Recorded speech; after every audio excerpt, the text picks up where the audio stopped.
Bung Karno dikenal sebagai seorang waskito. Bahkan orang-orang Bali percaya kalau dia adalah reinkarnasi dari Sang Wisnu, dewa hujan dalam agama Hindu. Pernah suatu ketika Bung Karno berkunjung ke Bali, maka terjadilah suatu keanehan yang sangat mengejutkan. Waktu itu Bali tengah dilanda kemarau yang sangat parah. Namun ketika Bung Karno tiba, langsung turun hujan dengan derasnya. Putra dari pasangan Raden Sukmi Sosrodihardjo dan Ida Ayu Nyoman Rai ini memang sewaktu mudanya banyak menimba berbagai macam aji kanuragan, aji kesaktian atau aji kadigdayan. Makanya baik kawan maupun lawan segan bila berhadapan dengannya. Bahkan tidak sedikit kaum Hawa yang bertekuk lutut padanya hanya sekali kerling. Menurut sebuah sumber, Bung Karno memiliki aji yang bernama Aji Pojoking Jagat, salah satu kesaktian tingkat tinggi warisan dari Kanjeng Sunan Kalijaga. Aji Pojoking Jagat ini memiliki kegunaan bisa berjalan di atas air, bisa mengarungi lautan api tanpa terbakar, lolos dari semua senjata tajam dan lain sebagainya. Untuk memiliki aji seperti ini, konon harus melakukan tapa pendem atau dikubur hidup-hidup selama 100 hari 100 malam. Aji Pojoking Jagat adalah ilmu wali. Makanya Bung Karno setelah mendapatkan ajian ini menjadi manusia setengah wali. Konon Aji Pojoking Jagat ini pernah diburu oleh Pak Harto atau Soeharto ketika dia masih berkuasa. Menurut kesaksian penduduk asli Cikini, pernah melihat Bung Karno berjalan di antara rinai hujan tanpa basah sedikit pun. Kemudian pernah pula melihat Bung Karno bepergian bersama ajudannya dengan mobil kap terbuka dan ditembaki oleh seseorang tak dikenal. Pelurunya hanya mampu menembus badan mobil. Diyakini ini akibat dari Aji Pojoking Jagat. Kesaktian Bung Karno sebenarnya adalah kesaktian Tiban.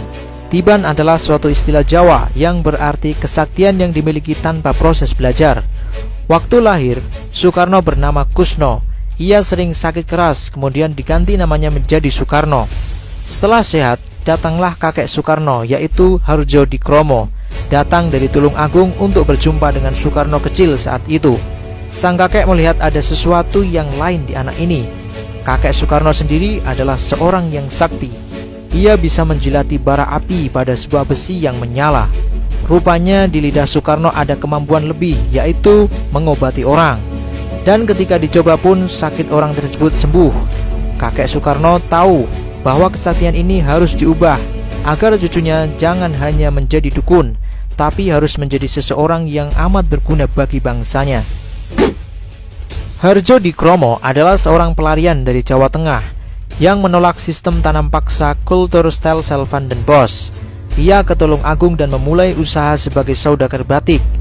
Leluhur Bung Karno dari pihak bapaknya adalah perwira perang Diponegoro untuk wilayah Solo. Nama leluhur Bung Karno itu Raden Mangundiwiryo yang berperang melawan Belanda. Mangundiwiryo ini adalah orang kepercayaan Raden Mas Prawiro Digdoyo, salah seorang panglima Diponegoro yang membangun benteng-benteng perlawanan antara Boyolali sampai Merbabu.